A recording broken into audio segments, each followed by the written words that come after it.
Jean-Christophe Couvi, on peut donc être sur un lit d'hôpital et avoir un numéro d'écho. Oui. On apprend des choses tous les jours en même temps. Écoutez, on est là pour ça. Ah ouais, non, mais on est là pour faire découvrir le monde carcéral et judiciaire.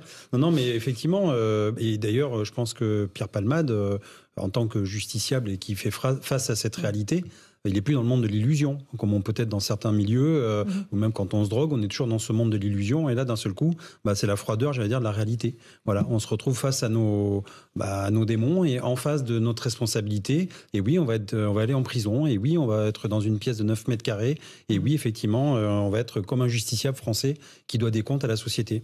En fait, on a l'impression de découvrir l'individualisation de la peine, et que chaque magistrat prend en son âme et conscience, et en fonction du droit, parce que quand on dit que les jurys se sont penchés dessus, je pense que le magistrat il a respecté le droit.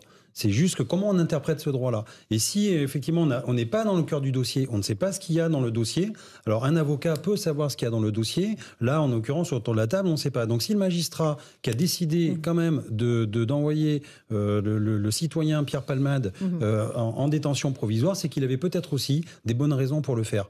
Et ça, on ne peut pas le reprocher. Alors on peut effectivement parler de la moralité, parler de la pression de l'opinion publique, etc. Peut-être que ça a penché dans la balance, et peut-être pas. Parce qu'effectivement, il y a des affaires en cours et on ne sait pas pourquoi. Et quelqu'un qui a déjà eu des alertes et qui continue justement à prendre un véhicule et qui, qui commet ce qu'il a commis, peut-être que justement, il faut aussi protéger la société. Oui, mais avoir un bracelet électronique... un bracelet à l'hôpital... Non, mais vous pouvez sortir la journée. Hein. Vous sortez pas de l'hôpital. Vous pouvez pas sortir de l'hôpital. Vous pouvez pas sortir, mais après, une fois qu'il est sorti de l'hôpital, il va chez lui. Il va aller acheter sa baguette de pain comment ? Avec des Deliveroo. Donc il va prendre la voiture et il va aller acheter... Non, mais là, vous faites de la mauvaise foi. Vous savez très bien comment fonctionnent les bracelets électroniques. Il bip au mètre dans lequel vous dépassez votre... Mais il y a des heures de sortie, il y a des heures de sortie. Ça peut être élargi et il bip surtout quand vous ne réintégrez pas votre domicile le soir pour dormir. Ça dépend après, effectivement, du contrat qu'il y a entre le magistrat et le prévenu. Et il y a des heures de sortie, excusez-moi. Mais bien sûr, oui, non, mais c'est pour ça. Mais la preuve, il y a plein de récidivistes qui commettent des crimes et des délits et qui ont un bracelet électronique. Ça les empêche pas. On se fixe sur Pierre Palmade, mais en face, il y a quand même des victimes et eux aussi, j'allais dire, ils sont en détention provisoire pour toute leur vie. C'est-à-dire que je n'émets pas un jugement, mais c'est juste que je ne veux pas tomber dans le pathos et que oui, effectivement, des fois, la réalité, ça fait mal. La réalité, c'est comme ça.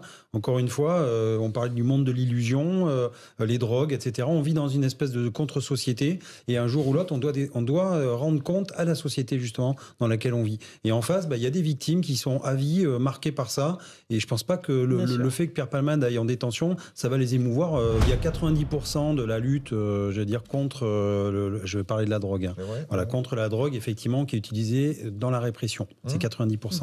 Effectivement, je pense qu'il faudrait, mais ça, il n'y a pas que moi, mais on est plusieurs à le penser, la répression ne va pas sans la prévention. C'est les deux jambes, c'est normal. Donc d'abord la prévention. Effectivement, le soin, mais il y a quand même aussi la punition, parce que il faut aussi. Pas l'un non, ou mais l'autre, le soin, on est d'accord. c'est pas l'un ou l'autre. Voilà.